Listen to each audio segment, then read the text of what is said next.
State sentinel में आपका स्वागत। मैं हूं रविंद्र सिंह। आपको याद होगा 2 दिन पहले हमने आपको एक रिपोर्ट दिखाई थी हेरिटेज स्कूल के बाहर से। यहां एक बच्ची को स्कूल से इसलिए टीसी दे दी, इसलिए उसको अंदर नहीं जाने दिया, इसलिए उसके पिता को 2 से 3 दिन तक हरास किया गया कि आपकी बेटी सर पर दुपट्टा रखकर स्कूल में नहीं आ सकती, हमारे जो स्कूल की यूनिफॉर्म है वो इसकी इजाज़त नहीं देती। उस पिता ने इसको गवारा नहीं किया। उन्होंने कहा कि जो कोड मुझे मेरे गुरु ने दिया है उस कोड से बड़ा स्कूल का कोड नहीं हो सकता।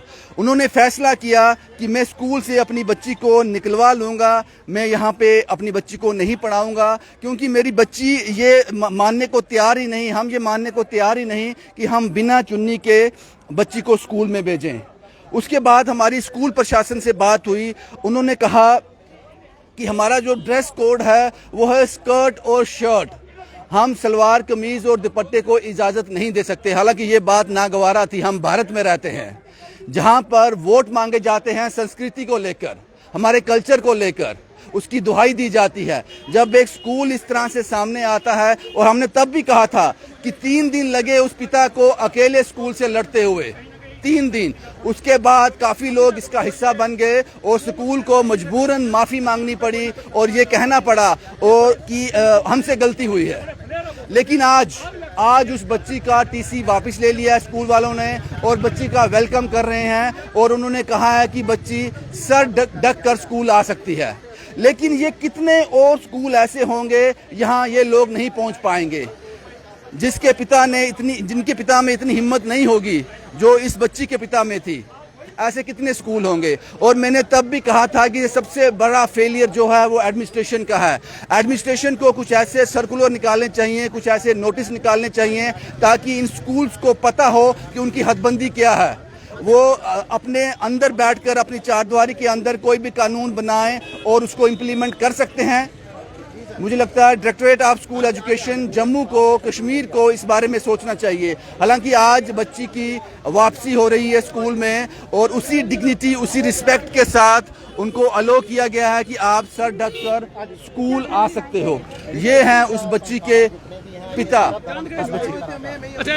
आज बच्ची वापस स्कूल जा रही है। हाँ जी, हाँ जी। क्या उन्होंने मान लिया सब कुछ? हाँ जी, उन्होंने कहा बच्चे को लाइए, आप सम्मानपूर्वक लेकर उसको स्कूल में एडमिट करेंगे। तो आपको एतबार है कि जो बच्ची को पहले डिग्निटी थी, रिस्पेक्ट जो मिलेगी?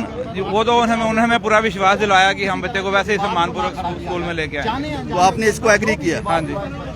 आप बच्ची ने सर ढका हुआ है। हाँ, तो मन में कहीं शांति है कि जो हमारे गुरु ने हमें दिया है वो पूरा होगा। बिल्कुल। ऐसे और भी कई पिता होंगे जो झुक जाते होंगे, चुप रहते होंगे। कहीं ऐसे हैं, कहीं ऐसे ऑलरेडी हो चुके हैं। अब जो हो गया, आज बच्चे ने एग्जाम्पल क्रिएट कर दिया। मन में कोई संकोच तो नहीं है? क्या ट्रीटमेंट वही मिलेगा स्कूल में या आपके जाने के बाद कुछ इस तरह की? हम उसके ऊपर आस रखने वाले हैं, जैसे होगा देखी जाएगी। मैं बच्ची से बात करूँगा। बेटा सर ढक के स्कूल जा रहे हैं, यही चाहा था आपने? यही बस, बच्ची से हम और बात नहीं करना चाहेंगे क्योंकि बस यही है कि बच्ची आज फाइनली एक आवाज उठाई और बच्ची आज स्कूल वापस जा रही है। बलविंदर जी, आज फाइनली बच्ची वापस जा रही है उसी रिस्पेक्ट और डिग्निटी के साथ। बिल्कुल बिल्कुल, हमें बड़ा फख्र है इस चीज का कि हमने जिस इशू को लिया था और स्कूल ने उस चीज को माना, कि हम ये कि जो हमारी गलती थी, कहीं हमें ये जो सिखों के रिलीजियस राइट्स हैं उसके बारे में हमें पता नहीं था, तो वो उन्होंने एडमिट किया हमसे कहीं ना कहीं गलती हुई है, तो उन्होंने अपनी गलती को माना, तो उन्होंने हमें एलो किया कि बच्ची आएगी, स्कूल में आए। और चेयरमैन साहब ने यह भी कहा कि बच्ची को हम जरूर वापस लेंगे और हम समझेंगे तब तक आपने हमें माफ नहीं किया जब तक आप बच्ची को वापस नहीं लाओगे। ये बच्ची हमारी है, हम इस बच्ची को एडमिट करेंगे दोबारा, ताकि ये मैसेज आएगा। पर स्कूल की तरफ से इग्नोरेंस में हो गया, डेलिबरेटली किसी ने नहीं किया। तो आज हमें खुशी की बात है, चेयरमैन साहब अभी खुद भी यहाँ आ रहे हैं, बच्ची को रिसीव करेंगे, हम बच्ची को उनके हवाले करेंगे और उन्होंने कहा कि आइंदा आपको किसी कम्युनिटी को ऐसी कंप्लेंट नहीं आएगी। और एक चीज ये कहूँ कि हमने कोई ऐसा नहीं मांगा कि हमारे लिए किसी प्रेशर में आके आप गलत एक्सेप्ट कीजिए, नहीं। जो फंडामेंटल राइट्स हमारे हैं कॉन्स्टिट्यूशन आर्टिकल 25 में दिए गए हैं, हम उनकी इंप्लीमेंटेशन मांगते हैं, इससे ज्यादा हम कुछ नहीं मांगा। बाकी स्कूल की यूनिफॉर्म है, होनी चाहिए, डिसिप्लिन होना चाहिए, और सिर्फ हम ये कहते हैं जो पगड़ी अगर सरदार बच्चा बांधता है कलर यूनिफॉर्म का होना चाहिए। अगर कोई दुपट्टा लेगी, कलर यूनिफॉर्म का होना चाहिए। बलविंदर जी, ये चीज कैसे एश्योर करोगे कि आपके जाने के बाद बच्ची को एक लंबा अरसा स्कूल में गुजारना है, तो वो किस तरह से आपको लगता है कि वही ट्रीटमेंट मिलेगा, या फिर एक उस नजर से देखा जाएगा कि इस बच्ची की वजह से इतना बवाल हुआ? सर देखिए, नहीं, मैं नहीं समझता, क्योंकि अच्छा समझदार प्रशासन है, समझदार है तभी जल्दी चीज को रियलाइज कर गए। अगर वो डिले करते 2-4 दिन, फिर हम कहते नहीं, ये कहीं ना कहीं एडमेंट है। उन्होंने बात को समझा। जब बीएसएफ के कुछ लोगों की, लेडीज की, फीमेल्स की, हमने इनको फोटो बताई, इनकी वीडियो कॉन्फ्रेंस करके बात बताई, तो ये मान के भाई अगर बेल्ट फोर्सेज में लोग, बच्चियां अगर ये पहन के जा सकती हैं तो हम रोकने वाले कौन होते हैं? तो ये चीजें हमें गारंटी की गई है कॉन्स्टिट्यूशन में, तो हमने वही चीज की है। यही नहीं, विदेशों में भी हमें ये राइट्स ग्रांट किए गए हैं कि आप सिख पगड़ी पहन के जा सकते हैं, सिखों को हेलमेट की एग्जम्पशन दी गई है। बलविंदर जी, आपका जब मैंने वीडियो देखा, मुझे काफी कॉल्स आए पंजाब से, दिल्ली से, हरियाणा से। उन्होंने कहा कि बलविंदर जी से कहना ये मसला सिर्फ सिखों का नहीं है, हिंदू भी यही चाहते हैं कि उनकी बच्चियां डिग्निटी, रिस्पेक्ट के साथ एक प्रॉपर यूनिफॉर्म में स्कूल जाएं। उनके लिए क्या कहेंगे आप? देखो, बिल्कुल मैं कहता हूँ, हमें जम्मू के बड़े हिंदू समाज ने, बड़े वीरों ने, बड़े लेडीज ने, बच्चियों ने हमें फोन किए कि इस इशू में हम आपके साथ हैं। तो मैं समझता हूँ ये एक अच्छा है, क्योंकि हिंदू सिख भाईचारा भी आपस में कहीं ना कहीं बना रहना चाहिए। कई बार जज्बातों में आके कई बार कोई ऐसा स्टेटमेंट दे देता है, हम हिंदुओं का इशू नहीं था, देखिए इशू नहीं है। हर कम्युनिटी में अच्छे बुरे लोग हो सकते हैं। ये सिस्टम सिर्फ स्कूल के साथ था, और अगर कभी हमें कोई कंप्लेंट होती है तो सिस्टम के साथ होती है, कम्युनिटी के साथ नहीं। हिंदू से जाएगा। बिल्कुल, मुझे उम्मीद है 101% की इसका पालन करेंगे। शुक्रिया साहब। और जाहिर सी बात है, एक आवाज़ उठी, एक पिता ने आवाज़ उठाई कि मेरी बच्ची बिना सर ढके हुए स्कूल नहीं जाएगी। मुझे लगता है कि भारत की संस्कृति भी यही कहती है, जिसकी हम बात करते हैं। भारत माना जाता है संस्कृति के लिए, अपने लोगों के लिए, अपने डिसिप्लिन के लिए, तो उनमें से ये भी एक चीज़ है।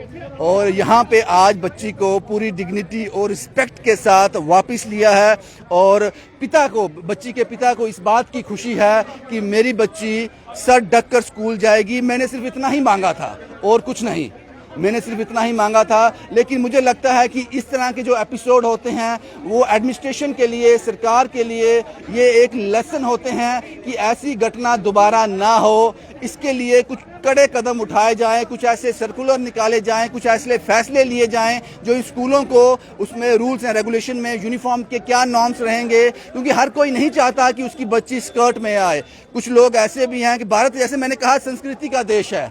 यहाँ पर अगर कोई सलवार कमीज पहनकर स्कूल जाता है तो उसको शिक्षा ग्रहण करने में क्या तकलीफ होगी?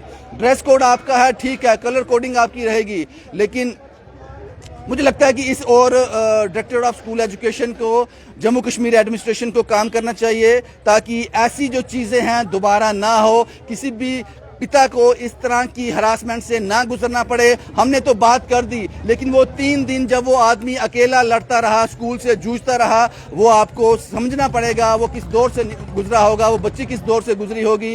ये समाज इनके साथ आके खड़ा हो गया, एक आवाज़ बुलंद हुई, उस आवाज़ में एम्पलीफायर लग गया, तो ये बात ऊपर तक पहुंची और 2 दिन में ये मसला हल हो गया। लेकिन ऐसे कुछ रूल्स बनाने चाहिए ताकि इस तरह के इशू क्रिएट ही ना हो। शुभम कुमार के साथ Ravinder Singh, the state sentinel के लिए।